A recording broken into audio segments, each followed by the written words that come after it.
Hey guys, and welcome back for another tutorial. Today we're going to be making a quick one because we're so close to Christmas. This is an adorable gift card holder.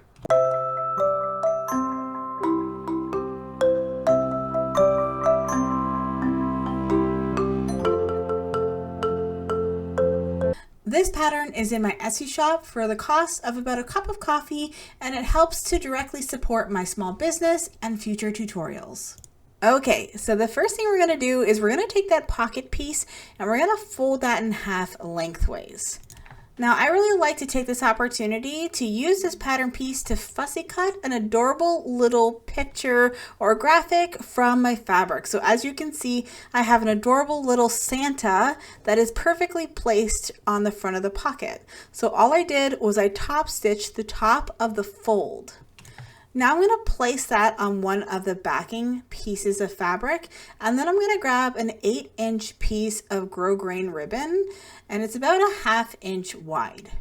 Before I put any sort of ribbon into any of my projects, I always like to use a lighter to singe off the edges and make it so it's a little plasticky there, so that if for any reason it got tugged too hard, it will actually stop it from fraying, and then it will prevent it from being ripped out. Now, I like to actually melt it a little bit more, and then it allows the two ends of the ribbon to actually fuse together, so I don't have to worry about it kind of slipping around when I am sewing it into my project. So I went ahead and centered that at the top of my backing fabric, and then I'm going to place the second backing fabric on top, and we're just going to clip all the way around. I'm just going to mark a 1-inch gap at the bottom of the pocket side, and that's going to be where I'm going to flip it right sides out. Now I'm going to take it to my sewing machine.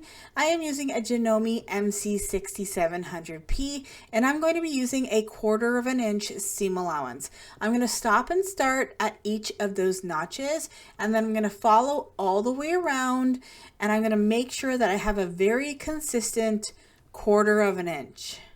To be consistent, I always make sure that my needle is a 1/4 inch in, and I'm going to be lining up the side of my fabric with the side of my presser foot.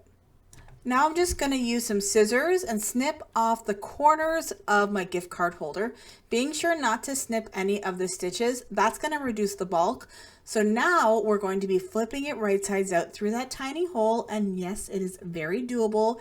It might look a little hard, but it is very doable. And by snipping those corners, when you go to push them out, you'll have nice sharp corners to give yourself a really nice rectangle shape. So if you're just getting into sewing, my favorite tool to have on hand is a really good point turner. I actually like to use a bone folder. This is a Martha Stewart bone folder. I've had it forever, and it's really solid, and I'm able to poke out my corners really, really well.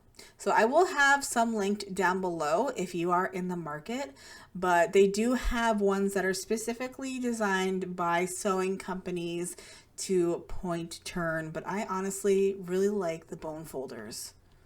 Now we're just going to give it a nice good press really hard. We really want this nice and flat and beautiful. And we will have that little hole at the bottom of our gift card holder that we're going to have to do something about. So you can do one of two things to close up that hole. You can either just take it over the machine, do a quick little top stitch, close up that hole with a matching thread. It'll be virtually indetectable. Or you can just do a quick little hand stitch. It does take a little bit longer, but if you did just a little ladder stitch or invisible stitch, you can easily close up that hole in a couple minutes. And that's just going to give it a little bit more of a polished, professional look, especially if you're going to be selling these. But if you're just making a bunch for, your family, no one honestly is going to even know. So if you just want to go do that top stitching, don't worry, I won't judge you. Whatever's easiest. So once you're done that, then you're basically done. So, I imagine you're probably going to have to make a few more. And I would love to see them. So follow me over on my social media down below and link me at charmedbyashley, hashtag whatever you need to do, Facebook, Instagram, TikTok. I would love to see them and where you put them in your home.